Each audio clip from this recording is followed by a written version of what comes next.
16장 3절부터 13절 양이 조금 많은데요. 저랑 여러분이 한 절씩 교독하도록 하겠습니다.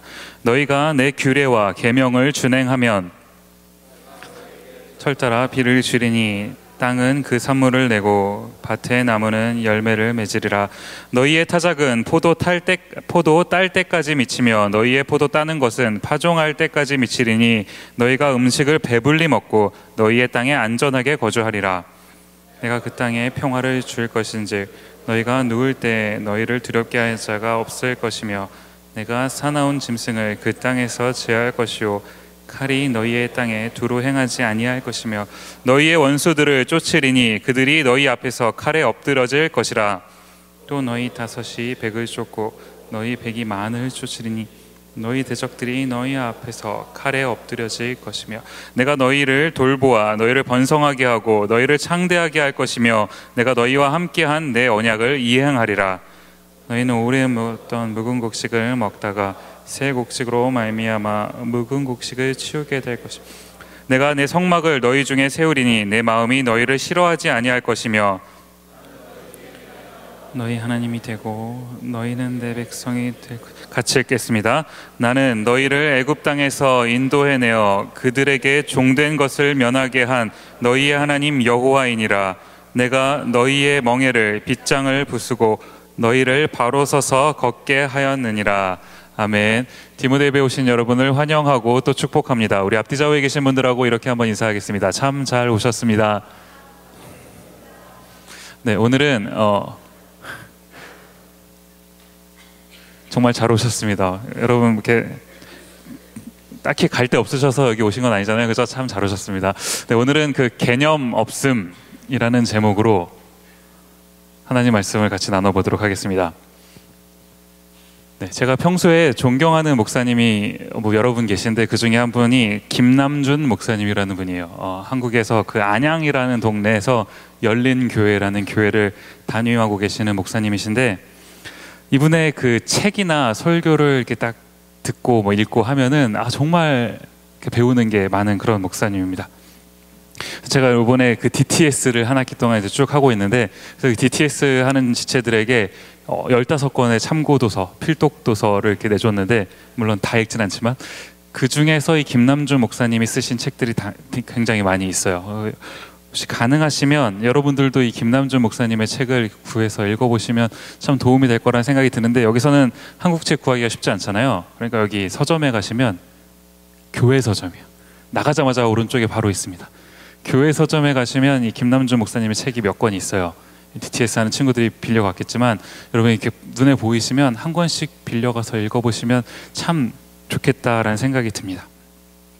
제가 이 김남준 목사님의 설교를 딱 듣고 책을 읽고 하면은 이게 막 송곳으로 제 마음을 막 찌르시는 것 같아요. 그래서 막 책을 읽고 있으면 이게 다음 장을 넘기기가 무서울 정도로 막 그런 아픔이 막 옵니다.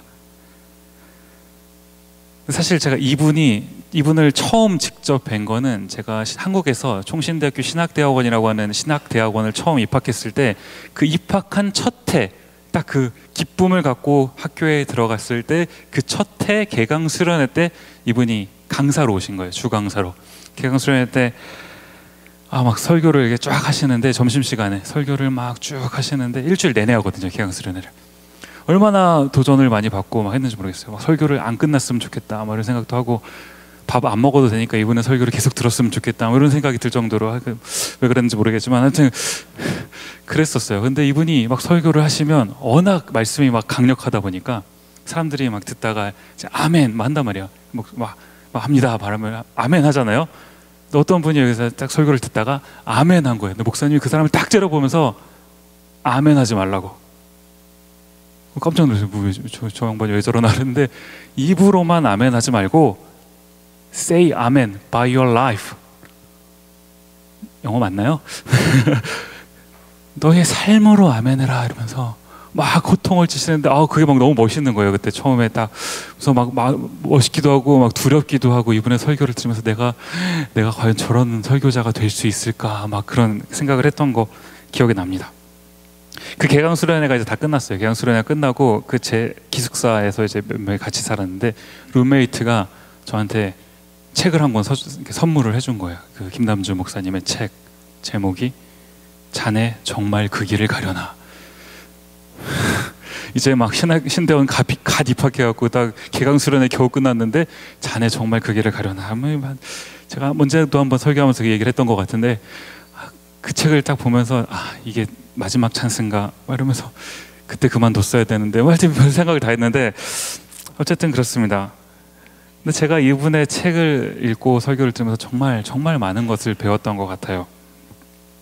그래서 신대원 다닐 때 이제 이 김남준 목사님의 책이 있으면 막 없는 돈 쪼개가지고 그 책을 샀던 것 같아요. 새 책도 사고 가끔씩은 이게 중고로 오는 책들도 막 사고 그냥 저자가 김남준이다 그러면 읽어보지도 않고 샀어요. 책을 막 이렇게 사서 모으곤 했었습니다.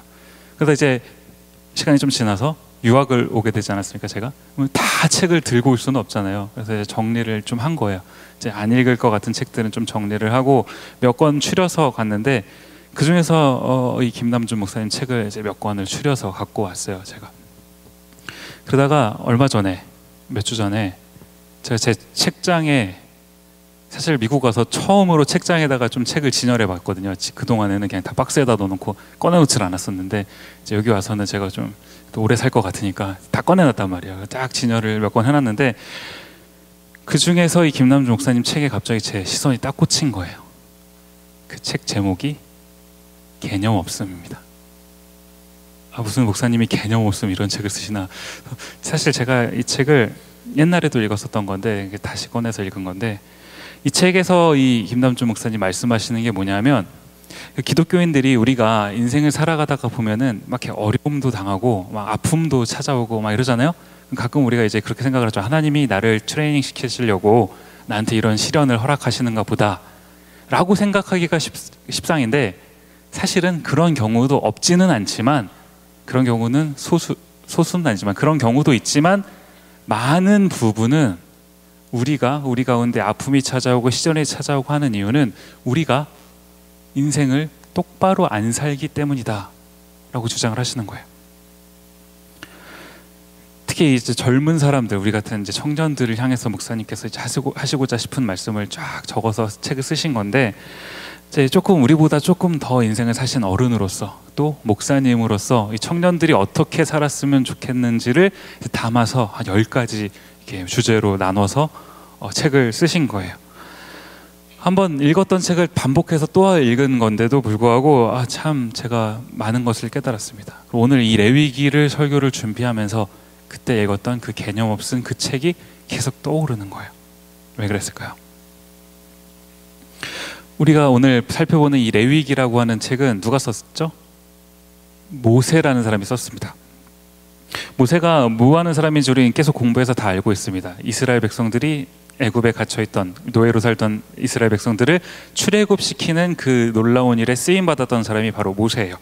이제 모세가 이스라엘 백성들을 출애굽시킨 이후에 그 광야에서 이 레위기를 작성을 쭉 하는 건데 이게 무슨 내용이냐면 이 레위기가 무슨 의미가 있는가 이스라엘 백성들한테. 이스라엘 백성들이 지금 직전까지는 애굽에서 노예로 살았어요. 근데 이제는 출애굽해서 하나의 민족으로 살아야 됩니다. 방금 전까지는 노예였고 이제는 민족을 이루어야 되니까 너희가 한 민족으로서 어떻게 살아야 될 것인지를 하나님이 가르쳐 주셨단 말이에요. 그냥 민족도 아니고 하나님의 선택된 민족이었으니까 하나님이 어떻게 살아야 되는지를 모세를 통해 가르쳐 주신 건데 그 내용이 담겨있는 책이 바로 이 레위기라는 거예요.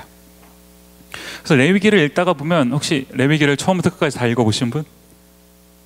있으시죠? 네, 별의별 내용이 다 있어요.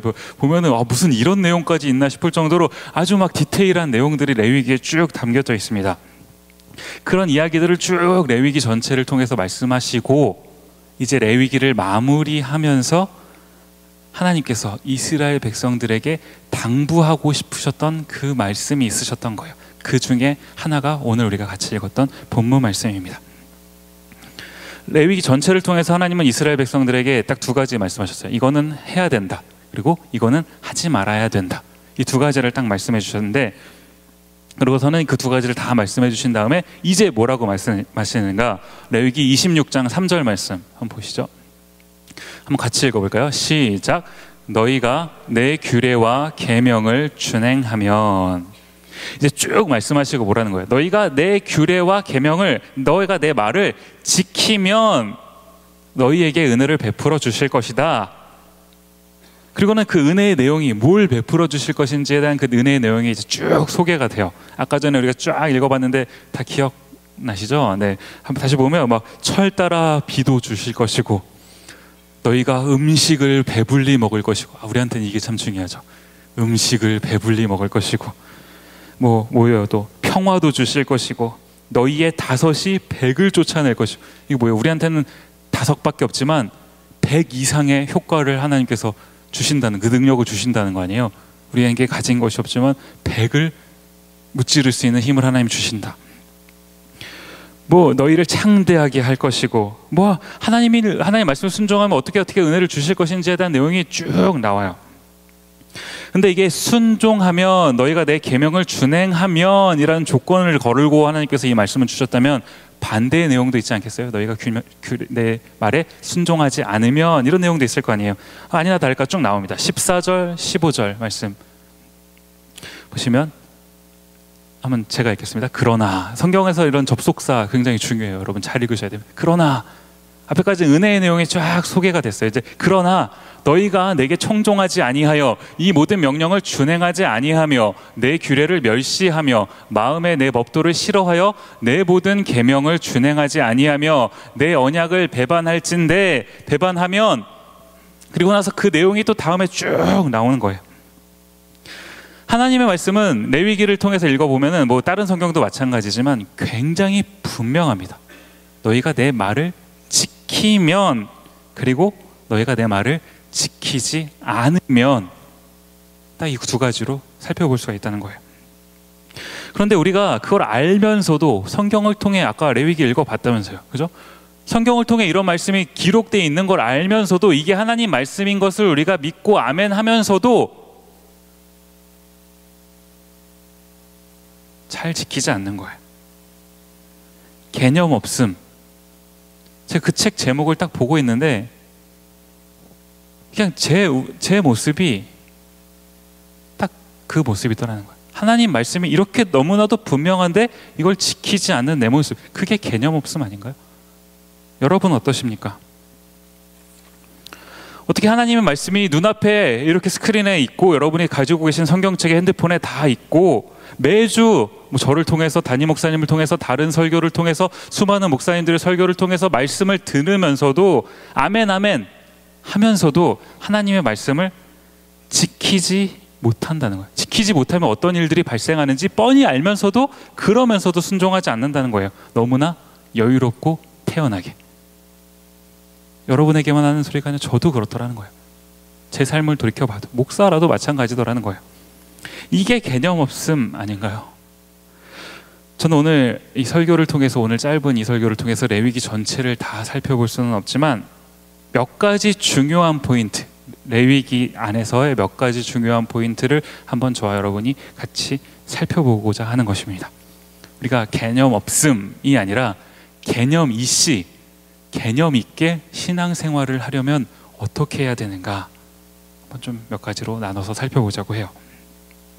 첫 번째로, 우리가 레위기를 쭉 읽어보신 분 알겠지만 레위기를 시작하자마자 무슨 내용이 쭉 나옵니까? 기억나시는 분? 이따 우리 목장 성경 공부 시간에 다 배울 건데 나오죠, 그렇죠? 제사법 쭉 나오죠. 무슨 번제니, 무슨 제니, 무슨 제니 하면서 제사법 쭉 나와요. 제사, 하나님 앞에 제사, 특히 오늘 말로 바꾸면 예배 드리는 거죠. 하나님 앞에 예배를 어떻게 드릴 것인지에 대한 내용이 레위기의 초반에 쭉 나옵니다. 그런가 하면 레위기가 다 진행되고 맨 마지막에, 레위기의 가장 마지막 장에 보면 또 무슨 내용이 나오냐면, 혹시 아시는 분? 헌금에 대한 내용이 쭉 나옵니다. 어떻게 하나님 앞에 헌물을 드릴 것인지, 헌금을 할 것인지. 이게 헌금을 얼마 하냐, 이렇게 중요한 게 아니라 시작도 예배이고 맨 마지막에도 하나님께 드려야 될 것으로 레위기가 전체가 이렇게 둘러싸져 있다는 거예요. 뭘 말하는 거예요? 하나님을 어떻게 예배하는지에 대한 관심사가 레위기의 중요 포인트라는 겁니다. 그러다가 제가 이 부분을 이렇게 묵상을 하다가 이 제사, 예배, 이것을 인도했던 이 사람들의 모습이 어떠했는지 그 생각이 문득 나는 거예요. 살펴봤습니다. 출애굽기 28장 36절, 예배를 집례했던 제사장들의 모습 중에 하나입니다. 같이 한번 읽어볼까요? 시작. 너는 또 순금으로 패를 만들어 도장을 새기는 법으로 그 위에 새기되 여호와께 성결이라 하고. 이게 지금 무슨 말입니까? 예배를 인도하는 제사장들이 이렇게 머리에 모자, 관 같은 걸 썼어요. 그리고 앞에다가 딱 그 뭔가를 하나를 딱 써붙여 놨는데 거기다가 여호와께 성결, Holy to the Lord, 이걸 딱 써붙여 놨다는 거예요. 이게 지금 무슨 말이에요? 가장 잘 보이는 곳에 내가 예배를 인도하면서 예배를 하나님께 준비하고 드리면서 가장 잘 보이는 여기다가 여호와께 성결 이렇게 써붙이고 예배를 준비하기 시작했다는 거예요. 제사장이 이렇게 홀리 투 더 로드 써 있는 거 딱 보면서 그렇게 예배를 준비할 때 어떤 마음으로 예배를 드렸겠습니까? 하나하나, 요즘으로 치자면 기타를 하나 치고 마이크를 하나 옮기면서 PPT를 하나 넘기면서 무슨 생각을 했겠냐고요. 여기다 여호와께 성결 써 있는데. 저는 이게 할 수만 있으면 우리 찬양팀들, 임원들, 목자들 여기다 맞박에다가 그냥 여호와께 성결 이렇게 쫙 문신을 해줄까, 농담이고요. 우리 마음판에는 이런 게 참 새겨져야 되는 게 아닌가라는 생각이 드는 거예요. 구약 시대 제사장들이 이런 역할을 감당했다면 신약에서는 누굽니까? 이 역할을 감당한 사람들이 우리 모두잖아요. 우리 모두가 하나님 앞에서 예배를 드리고 예배를 인도하는 사람들 아닙니까? 우리가 우리 이마에다가 이걸 써붙일 수는 없겠으나 우리 마음판에는 여호와께 성결, 이것을 마음에 넣고 예배를 드려야 된다는 거예요. 언제만? 금요일 오고 주일 올 때만요? 아니요. 우리는 매일매일의 삶의 현장이 예배가 돼야 돼요. 여러분의 매일 삶의 현장에서 여호와께 성결이라는 팻말을 마음판에 새기시고 하루하루를 사셔야 된다는 겁니다. 바울이 그러니까 신약성경 고린도전서에 보면은 이렇게 기록한 거 아닙니까? 10장 31절 보시면 같이 한번 읽어보죠. 큰 소리로 읽어보겠습니다. 시작. 그런즉 너희가 먹든지 마시든지 무엇을 하든지 다 하나님의 영광을 위하여 하라. 뭘 하든지 다 하나님의 영광을 위하여 여호와께 성결 써붙여 놓고 한다는 거예요. 그러는가 하면 또 한 가지, 두 번째로, 첫 번째 게 우리가 이제 하나님 앞에서 우리가 여호와께 성결한 자세로 하나님을 예배해야 된다면, 두 번째는 뭐냐 하면은, 두 번째는 이겁니다. 레위기 19장 18절 말씀 제가 읽겠습니다. 원수를 갚지 말며 동포를 원망하지 말며 내 이웃 사랑하기를 내 자신과 같이 사랑하라. 나는 여호와이니라.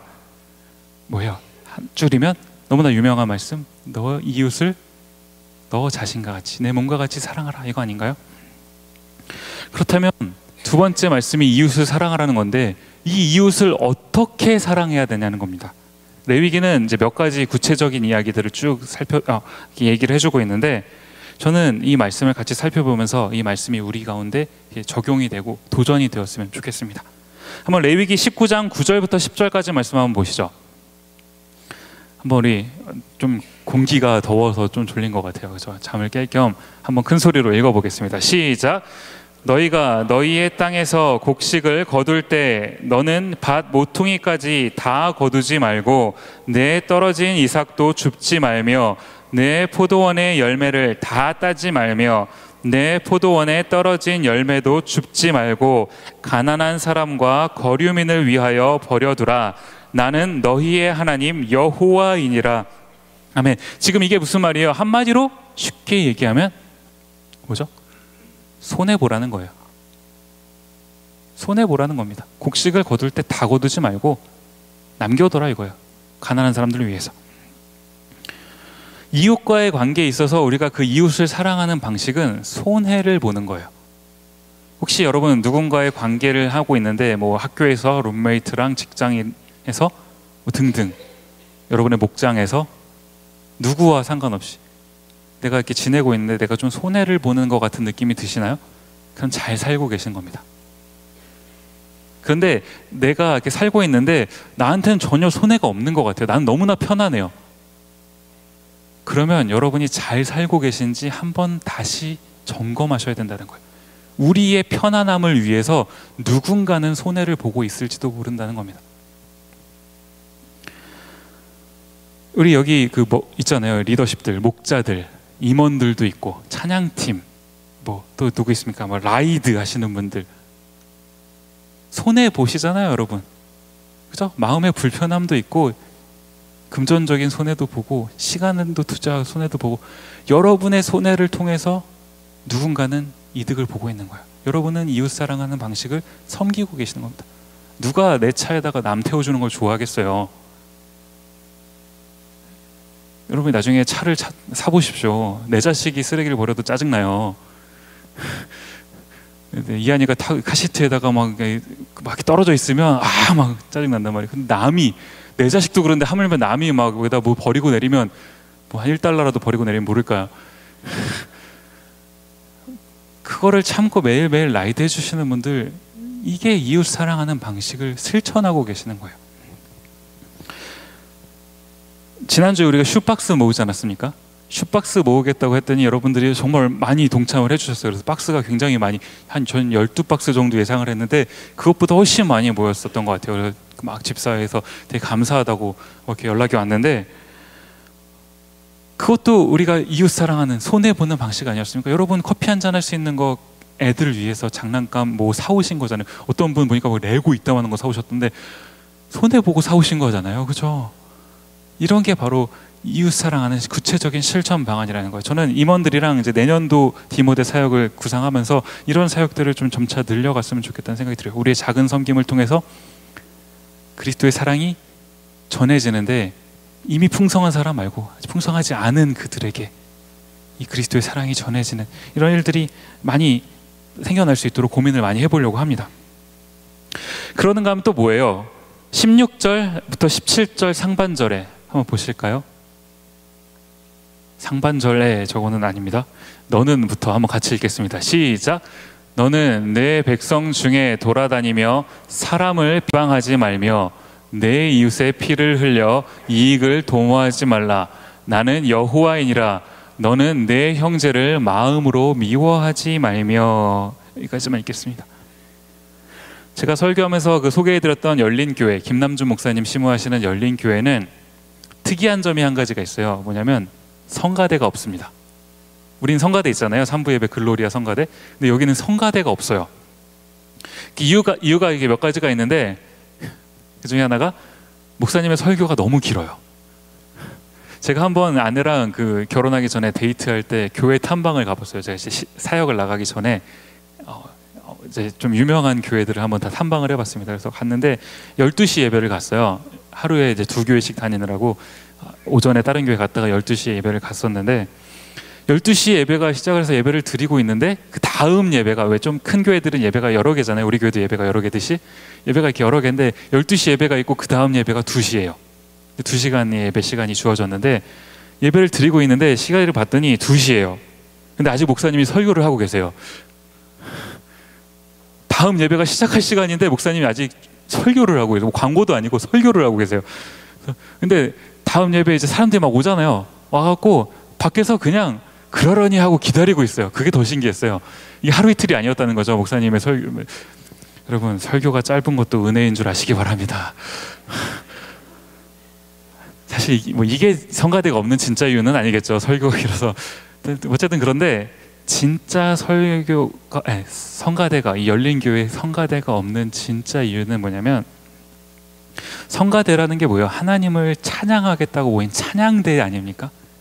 찬양대가 모였는데 가서 연습만 열심히 하고 하나님만 열심히 찬양하고 딱 끝나면 안녕히 계세요 하고 집에 가면 좋은데, 자기네들끼리 막 모여가지고 막 수다 떠는 거야. 근데 이렇게 하면서 막 침묵하고 이러고 좋은데, 이제 막 모여니까 막 이 사람 얘기 저 사람 얘기, 막 김 집사 박 집사 어쨌든 김 목사 요즘 설교가 별로다 이러면서 막 이런 얘기를 하는 거예요. 하면서 각종 막 소문을 만들어내고 막 부풀리고 막 하다 보니까 어떻게 돼요? 이제 시끌시끌해지는 거죠, 교회가. 목사님이 이런 꼴을 못 보시는 거, 아까도 말씀드렸잖아요. 보통 분이 아니거든요. 그러니까 시끌시끌하니까 그냥 성가대 하지 마. 그래서 그 교회 성가대가 없어요. 우리 디모데는 성가대가 다행히 없죠. 성가대가 없으면 답니까? 우리 임원들, 목자단, 찬양팀, 또 DTS, 또 여러분 친하게 지내시는 이 그룹들, 룸메이트 모여서, 동네가 미네소타 이제 추워지니까 밖에 나가서 막 놀면 좋은데 밖에 나가서 놀 데가 없잖아요. 그러니까 모이니까 뭐예요? 모여서 이제 막 얘기하죠. 수다 떨고 커피도 먹고. 그래서 막 사람들 오늘 이번에 회장님이 새로 뽑혔는데 우리 회장님을 위해서 통성기도 하자고 이러면 얼마나 좋아요. 그런데 그런 것도 가끔 하겠지만 대부분의 시간들 우리가 뭐 합니까? 막 이제 다른 사람 얘기 막 하잖아요. 이 사람이 어쨌다더라 저쨌다더라. 전문 용어로 뒷담화 하는 거, 이게 너무 자연스러운 거 아닌가요? 여러분, 우리가 예수님 사랑하잖아요, 그렇죠? 예수님이 우리 보고 있는 이 십자가에 달려서 돌아가셨잖아요. 우리를 위해서, 그리고 우리 옆에 있는 사람들을 위해서 똑같이. 예수님이 십자가에 달려 구원하시기 위해서 십자가에 달려 돌아가신 그 사람이 우리 옆에 있는데, 우리가 뭔데 그 사람한테 대해서 이래라 저래라 이렇다 저렇다 말하라는 겁니다. 예수님이 친히 구원하신, 십자가에 달려 돌아가신 그 사람을 우리가 무슨 자격이 있어서 이러쿵저러쿵 말을 합니까? 우리가 옆에 있는 사람 누구도 미워해서는 안 돼요. 여러분은 미워 안 하시는데 나는 미워하는 사람 없는데 조 목사가 왜 저러나, 그러면 정말 다행인데, 우리 가운데 불편해, 내 마음을 불편하게 하는 누군가가 있다면 여러분 그 마음을 빨리 하나님 앞에서 회복하시길 바랍니다. 그러면 안 돼요. 마태복음 18장에 보면은 예수님이 아주 무서운 경고를 하십니다. 마태복음 18장 6절 같이 한번 읽어볼까요? 시작.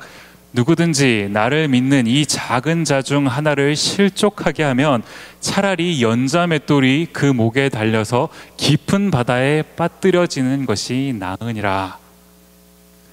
예수님을 믿는 형제자매 중에서 아주 작은 사람 누구에게라든지 그 사람에게 상처를 줬다, 실족하게 했다 이러면 연자맷돌을 목에 메고 바다에 빠지는 게 낫다 이러는데, 연자맷돌이 뭔지 아시는 분 계시나요? 우리가 왜 그 집에서 가정용 포터블 맷돌이 아니에요. 연자맷돌은 소가 끄는 맷돌입니다. 소를 이렇게 연결해서 소가 이게 빙글빙글 돌, 한 요만하겠죠. 엄청 크겠죠. 소가 그 맷돌을 내 목에다가 메고 바다에 빠지는 게 낫대요, 차라리. 예수님 이 정도로 경고하십니다. 누구를 비방하거나 미워해서는 안 된다는 거예요. 여러분, 우리 최소한 우리 공동체, 이 디모데 공동체 안에서는, 우리 미네소타 한인 장로교 안에서는 남 얘기를 안 했으면 좋겠어요. 남에 대해서 비방하는 이야기, 험뜯는 얘기를 안 했으면 좋겠습니다. 아까 얘기했잖아요. 그 사람을 구원하시고자 예수님은 십자가에 달려 돌아가셨습니다. 우리는 뭐라고 얘기하면 안 돼요. 오늘 두 가지를 살펴봤습니다. 첫 번째 뭐였죠? 하나님을 예배하는, 우리가 개념 있는 크리스찬을 살아가기 위해서 첫 번째로는 여호와께 성결, 내가 하나님을 예배할 때 내 마음의 태도가 그러해야 된다. 또 한 가지, 두 번째 뭐예요? 이웃과의 관계에 있어서 내가 어떻게 행동해야 되는지, 그것을 지키면, 너희가 이 규례와 명령을 다 지켜 행하면 그 다음에 내가 너희에게 이러한 복을 내려주겠다, 하나님께서 말씀해 주셨다는 거예요. 우리를 이 개념 없음의 상태에서 개념 있음의 상태로 바꾸어 줄 수 있는 그 분이 누구실까요? 성령 하나님이시겠죠. 우리의 능력으로 이게 잘 되지 않잖아요. 레위기 26장 13절 말씀 한번 보겠습니다. 레위기 26장 13절 제가 읽습니다. 나는 너희를 애굽 땅에서 인도해내어 그들에게 종된 것을 면하게 한 너희의 하나님 여호와이니라. 내가 너희의 멍에에 빗장을 부수고 그 다음에 너희를 바로 서서 걷게 하였느니라. 너희를 바로 서서 걷게 하였느니라. 상식적으로 누가 개념 없는 인생을 살고 싶겠습니까? 하나님을 믿으면서 누가 개념 없는 신앙생활을 하고 싶겠어요? 다 그렇게 살고 싶죠. 나도 나이스한 사람이 되고 싶겠죠. 누구나 다 그렇습니다. 그런데 어때요? 때때로 잘 안 돼요. 미워하지 않으면 안 되는 거 알면서도 자꾸 그 사람 볼 때마다 내 마음에 불편함이 있는데, 미워함이 생기는데 어떡합니까? 내가 하고 싶은데 잘 안 될 때 어떡해요? 그래서 하나님이 필요한 겁니다. 그래서 성령님이 필요한 거예요. 여러분이 기도하셔야 되는 이유가 여기 있는 겁니다. 우리가 휘청할 때마다 신앙생활을 똑바로 하고 싶은데 이렇게 휘청 저렇게 휘청할 때마다 너희를 바로 서서 걷게 하실 그 하나님이 우리 가운데 필요하다는 거예요. 사탄은 우리를 넘어뜨리려고 끊임없이 우리를 괴롭힙니다. 여러분이 똑바로 신앙생활을 하고자 하면 그 꼴을 못 봐요. 끊임없이 여러분을 넘어뜨리려고 하는 거예요. 저도 마찬가지고 누구라도 마찬가지죠. 그럴 때마다 우리가 뭐 해야 됩니까? 우리는 할 수 있는 게 없어요. 사탄이 우리를 공격할 때 우리는 할 수 있는 그 사탄을 대적해서 싸울 힘이 없어요. 그런데 우리는 지지 않습니다. 이 사탄한테. 왜요? 우리는 할 수 없지만 우리 뒤에 계시는 하나님이 우리를 지켜 보호해 주시기 때문에 그분 안에만 있으면 나는 할 수 없어도 그분 때문에 내가 이길 수 있는 거예요. 개념 없는 크리스찬이 아니라 개념 있는 크리스찬으로 살아갈 수 있게 된다는 거예요. 저는 오늘 동영상을 하나 보는 것으로 오늘 설교를 마무리할까 해요. 한번 보시죠. 보고 나서 얘기하겠습니다.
입술을 좀 부탁드릴게요. 찬양팀 좀 같이 도와주시고요.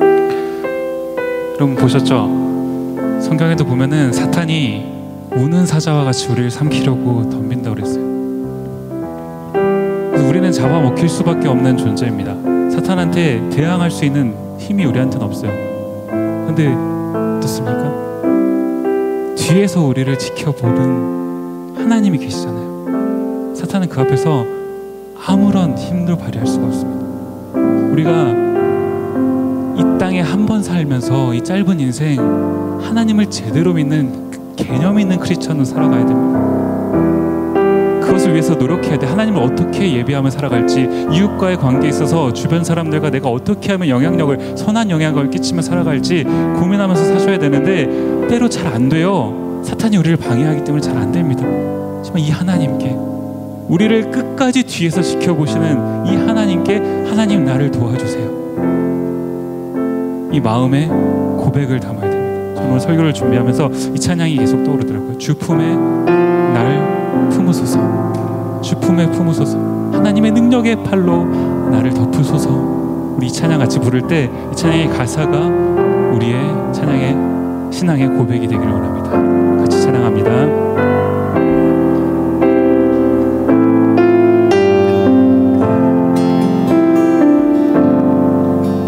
고백합니다. 주 품에 품으소서, 주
주를 보리라.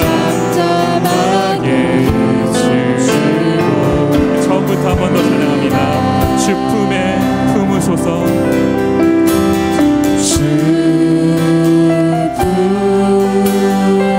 하나님 이 시간 우리를 품어주시옵소서.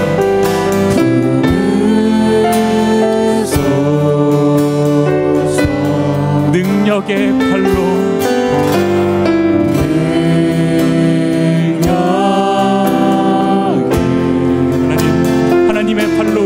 덮어 주옵소서. 덮으소서.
고백합니다. 거친 파도 날 향해 와도, 거친 파도 날 향해 와도 주와 함께 날아오르리, 주와 함께 날아오르리. 폭풍 가운데 나의 영혼, 가운데 나의 영혼 잠잠하게 주를 보리라, 잠잠하게 주를 보리라. 이 시간 같이 고백하면서 기도할 때 하나님께 이렇게 기도했으면 좋겠습니다. 하나님, 하나님께서 나에게 허락해 주신 이 한평생, 이 인생 가운데 내가 하나님을 잘 믿는, 하나님 앞에 바른 크리스찬으로, 개념 있는 크리스찬으로 살아가길 원합니다. 하나님을 예배하는 그 일에 하나님께서 내 주변에 허락하신 사람들과의 관계 속에서 하나님, 내가 개념 있는 사람이, 개념 있는 주의 백성이, 개념 있는 크리스찬이 되고 싶습니다. 하나님, 나는 능력이 없습니다. 하고 싶은데 잘 안 돼요. 사탄의 공격이 강력해서 매번 넘어집니다. 그렇지만 내 뒤에서 나를 지켜봐 주시는 하나님, 그 하나님을 내가 믿고 이 시간 기도하며 나아가오니 하나님의 능력으로 나를 덮으시고 나를 품으시고, 폭풍 가운데 내가 거닐지라도 주님의 능력을 잠잠히 믿고 나아갈 때 하나님의 능력으로 해결하여 주옵소서. 같이 고백하는 마음으로 기도하며 나아가도록 하겠습니다. 함께 기도하시겠습니다.